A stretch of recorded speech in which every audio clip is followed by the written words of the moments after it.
অনেকজনকেই বলতে শুনি যে ইউটিউব দেখে কিচ্ছু হবে না, ইউটিউব দেখে কিচ্ছু শেখা যায় না। তো তাদেরকে বলছি, দেখো ইউটিউব দেখেও শেখা যায় যদি তোমার মধ্যে শেখার ইচ্ছাটা থাকে।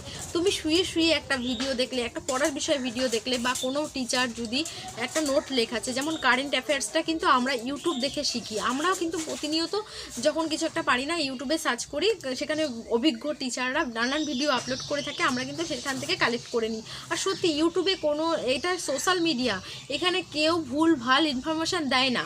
সত্যি যে যেতটুকুই শেখাচ্ছে না কেন, সে তার বেস্টটুকু দিয়ে শেখাচ্ছে এখানে, এটা মনে রাখবে। যে অনেকেই বলবে ইউটিউব দেখে পড়িস, কিছুই পড়া হবে না, কিন্তু না, এখানে যে টিচাররাই পড়াক না কেন বেস্টটুকু দিয়ে পড়ায়। আর যে যখন যাকে শেখায় না, তার মধ্যে কিছু মানে ভেতরে রেখে দিয়ে আমি এটা বলবো না, ওর এটা শুনলে ওর এটা হয়ে যাবে, এরকম কিন্তু কোনো টিচার করে না, কোনো টিচার করে না। যে যেটুকুই জানে তার নিজের সর্বস্ব দিয়ে কিন্তু একজন টিচার তার স্টুডেন্টকে পড়ায়।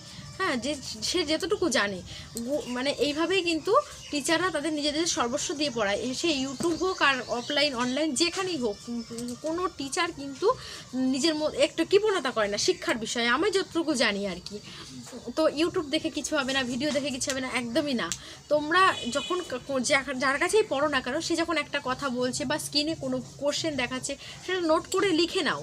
লিখে নিয়ে তোমরা পড়ো। শুয়ে শুয়ে ভিডিও দেখছি, ভিডিও বন্ধ, মাথা থেকে সব বেরিয়ে যায়। কিন্তু দেখো, তুমি যদি নোট করে রেখে দাও, তুমি কিন্তু সেটা পরেও পড়তে পারবে। তাহলে তোমার বেশিবার ভিডিও দেখতে হবে না, আর বেশি তোমার সময়টাও লস হবে না, তুমি খাতাটা পড়ে নিতে পারবে।